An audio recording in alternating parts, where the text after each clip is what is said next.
বিসমিল্লাহির রহমানির রহিম। প্রিয় দেশবাসী, আসসালামু আলাইকুম। পবিত্র মুহররম মাসে আমরা আরেক কারবালা দেখলাম। সারা দেশে শহীদদের লাশের সারি আর আহতদের কান্নায় বাংলাদেশ যেন আজ এক রক্তাক্ত কারবালা প্রান্তর। খুনি হাসিনার খুনি বাহিনী সারা দেশকে রক্তাক্ত কারবালায় পরিণত করেছে। ছাত্রছাত্রীদের প্রতি হাসিনার কেন এত আক্রোশ? কেন শিক্ষার্থীদেরকে পাখির মতন গুলি করে হত্যা করা হলো? কেন দীর্ঘ হচ্ছে লাশের মিছিল? কেন আজ 10,000-এরও বেশি ছাত্রছাত্রীকে নির্মমভাবে আহত করা হলো? কি ছিল এই নিরপরাধ ছাত্রছাত্রীদের অপরাধ? এই ছাত্রছাত্রীরা তো হাসিনার 400 কোটি টাকার পিয়ন হওয়ার কোনো সুযোগ তারা চায়নি। এই ছাত্রছাত্রীরা তো বিনা ভোটের এমপিও হতে চায়নি, কিংবা হাসিনার অবৈধ ক্ষমতার ভাগও তারা চায়নি। তারা শুধু চেয়েছিল ন্যায্য চাকরি বিধি, কোটা সংস্কার চেয়েছিল তারা। স্বাধীন বাংলাদেশের স্বাধিকার এবং সম্মান নিয়ে সচ্ছলভাবে বাঁচার সুযোগ চেয়েছিল তারা। অথচ এই ছাত্রছাত্রীদেরকে তুচ্ছ তাচ্ছিল্য করা হয়েছে। ছাত্রছাত্রীদেরকে অপবাদ, অপমান, অপদস্থ করা হয়েছে। নিরস্ত্র সাধারণ ছাত্রছাত্রীদের উপরে পুলিশের ইউনিফর্ম পরিয়ে ছাত্রলীগ, যুবলীগের সন্ত্রাসীদেরকে লেলিয়ে দেওয়া হয়েছে। এই খুনিরা আবু সাইদের চিতানো বুকে গুলি করতে দ্বিধা করেনি। খুনিদের বন্দুকের নল থেকে নরসিংদীর কিশোর তামিমও রেহাই পায়নি। প্রিয় দেশবাসী, রক্তের হোলি খেলা চালিয়ে খুনি হাসিনা এখন নাকি সংলাপ করতে রাজি। হাসিনার রাজি নারাজিতে এখন আর কিছুই যায় আসে না। শহীদদের রক্ত মারিয়ে ছাত্রছাত্রীরাই খুনি হাসিনার সঙ্গে এখন আর সংলাপ করতে রাজি নয়। ছাত্র জনতা খুনি হাসিনার কাছে হত্যাকাণ্ডের বিচারও চায় না। ছাত্র জনতা খুনির কাছে কিসের বিচার চাইবে? হাসিনা নিজেই তো ঠান্ডা মাথার খুনি। ঠান্ডা মাথায় সে এতগুলো নিষ্পাপ প্রাণকে হত্যা করেছে, খুন করেছে। শহীদদের রক্তের দাবি মেটাতে বরং এই মুহূর্তেই দফা একটাই, একটাই দাবি, দফা এক, দাবি এক, খুনি হাসিনার পদত্যাগ। প্রিয় দেশবাসী, কোটা সংস্কার আন্দোলনের বীর শহীদদের রক্ত বৃথা যাবে না ইনশাল্লাহ। বৃথা যেতে পারে না ইনশাল্লাহ। বৃথা যেতে আমরা দেব না ইনশাল্লাহ। দেশ এখন সম্পূর্ণ দুই ভাগে বিভক্ত। একদিকে ছাত্রছাত্রী, কৃষক, শ্রমিক, পেশাজীবী সহ অধিকার হারা গণতান্ত্রিকামী জনগণ। অন্যদিকে হাসিনা আর তার অলিগার্ক। সুতরাং একজন মুক্তিযোদ্ধার সন্তান হিসাবে, একজন সামরিক কর্মকর্তার সন্তান হিসাবে আমি সেনাবাহিনী এবং বিজেপি উদ্দেশ্যে একটি কথা বলতে চাই।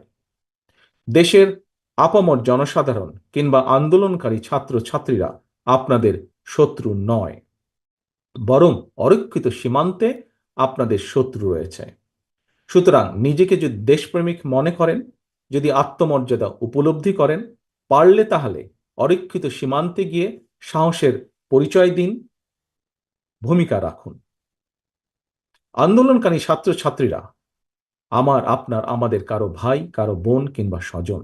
সুতরাং ছাত্রছাত্রীদের বুকে গুলি করে কিংবা তাদের সঙ্গে সংঘাতে লিপ্ত হওয়া আপনার কাজ নয়, অথবা সাহসেরও পরিচয় নয়। এবার আমি আইন শৃঙ্খলা বাহিনীর উদ্দেশ্যে কয়েকটি কথা বলতে চাই। একজন ব্যক্তি কিংবা ক্ষমতাসীন রাজনৈতিক দলের হীন রাজনৈতিক স্বার্থ রক্ষা করা আপনাদের দায়িত্ব নয়। আমি পরিষ্কারভাবে বলতে চাই, ছাত্রছাত্রীদের বুকে আর একটি গুলিও চালাবেন না। অতি উৎসাহী হয়ে থাকলে নিজের বিপদ ডেকে আনবেন। দয়া করে তা করবেন না। মনে রাখবেন, হাসিনার সময় ফুরিয়ে গেছে, কারণ আবু সাইদরা এখন আর বুক পেতে গুলি নিতে ভয় করে না। সুতরাং মানুষ খুন করে হাসিনাকে আর টিকিয়ে রাখা যাবে না। সারা দেশে ছাত্রছাত্রী, শিক্ষার্থী, প্রিয় ভাই ও বোনেরা, 52, 71 কিংবা 90 প্রতিবারই বিজয়ের ইতিহাস রচনা করতে তরুণ যুবক ছাত্রছাত্রীরাই রাজপথে সামনের কাতারে থেকে নেতৃত্ব দিয়েছে। চলমান আন্দোলনেও ছাত্রছাত্রীরা বীরের ভূমিকা পালন করে চলেছে। বুকের তাজা রক্ত দিয়ে গড়তে চলেছে বিজয়ের নতুন ইতিহাস। সময়ের সাহসী সন্তান শিক্ষার্থীদের বুক চিতানো প্রতিরোধের মুখে খুনি হাসিনা জনগণের কাছে আত্মসমর্পণের দ্বার প্রান্তে। এখন শুধু সময়ের অপেক্ষা মাত্র।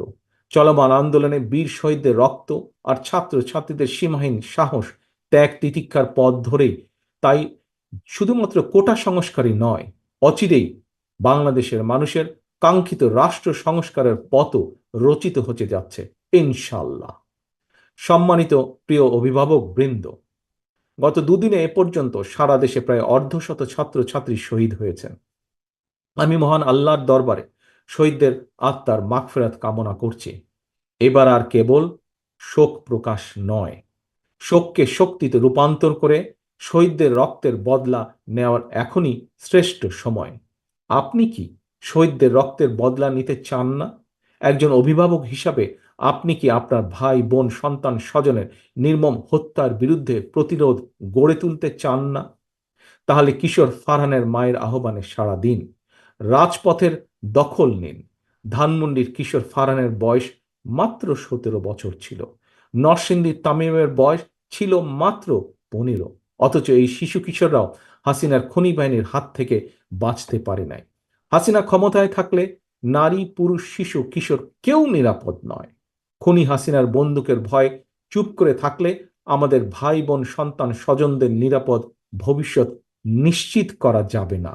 তাই সন্তানের একজন পিতা হিসাবে সম্মানিত সকল বাংলাদেশের সকল অভিভাবকের কাছে আমার বিনীত আহ্বান, আপনারা রাজপথে নেমে আসুন।